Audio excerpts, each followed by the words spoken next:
Түшүмдүн мол болушу айдоо жерлерине суу катышуусунун тегиз жетиши түздөн-түз көз каранды. Ошол үчүн бул багытта министрлер кабинети жыл башынан бери эле ирригация тутумун жакшыртууга бел байлап, каналдарды ремонттоого 1 миллиард сом бөлгөн. Учурда алардын натыйжалуу пайдаланууга бекем көзөмөл жүргүзүлүп жатат. Акыркы жылдары бизге жылына ошол оңдоо жумуштарга, тазалоо жумуштарга 163 миллион сом гана бөлүнчү.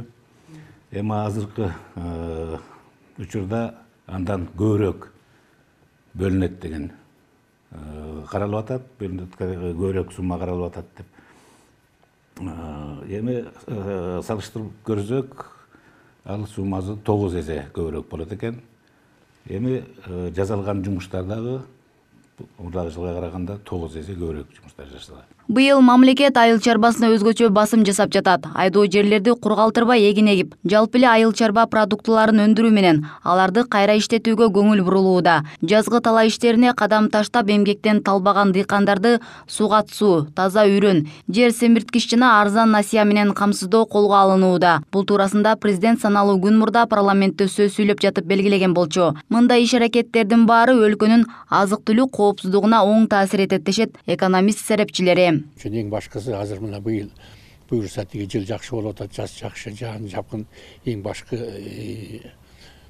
өзүбүздүн көңүлүбүздү ушу айыл чарбалардын жергиликтүү жерлерде жанагы экспортко чыга турган продуктларды бөлөк жерибизге чыгып аткандардын баардыгын ошону жакшылап өстүрүп аракет кылышыбыз керек деп айтты. Анан дагы бир жакшы нерсеси тиги мисалы баягы буудай албетте өсүп атат, анан кийин бир да жерди мындай кысыр калтырбай баардыгын тең ошо болгон жердин баарысын айдап мүмкүнчүлүк бар. Биринчи жолу быйыл 1 миллиард тиги сомду берип тиги арыктардын баарын тазалаттырдык. Анан дыйкандарга деп азыр 26 миллиард эмеге сом берип атат. Мында эч убакта болгон эмес, эң көп болгондо 2 миллиард 3 миллиард берип жүргөн буга чейин 30 жылдан бери.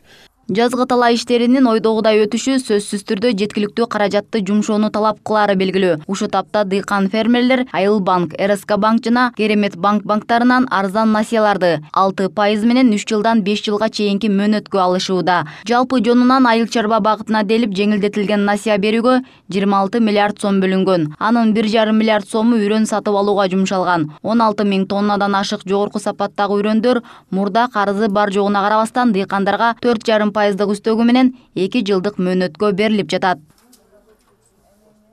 Мамлекет башчысынын пикиринде кризистик абал бара-бара оорлошо бере турган болсо, өлкөнүн азык-түлүк коопсуздугун камсыздоо үчүн болгон күчтүү бар мүмкүнчүлүктү жумшоого туура келет. Андыктан айыл чарбасына артыкчылык берүү планы коюлган. Биз колубузда болгон акчабызды баарын бердик, 26 миллиард.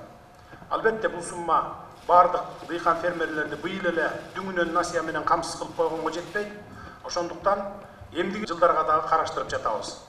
Биздин оюбуз боюнча 3-4 жылда толук камсыз кылабыз деген планыбыз бар. Албетте эгерде казынабыз толтура болгондо быйыл эле баарын камсыз кылып койсок жакшы болот эле. Бирок акыбалыбызды өзүңүздөр жакшы билесиздер. Пандемиядан кийин биз эмес, өнүккөн өлкөлөрдүн дагы экономикасы калыбына келе элек. Быйыл өлкө аймагы боюнча 255,5 миң гектар жерге буудай эгилсе, май өсүмдүктөрүнүн аянты 25 миң гектар, дандык жүгөрү аянты 110 миң гектар болору болжолдонууда. Ошондой эле күрүштүн, картошканын, кант кызылчасынын айдоо аянты 2021 жылга караганда көбөйөт дешет адистер. Мээрим Дүйшөналиева, Туран Анарбеков, Пирамида.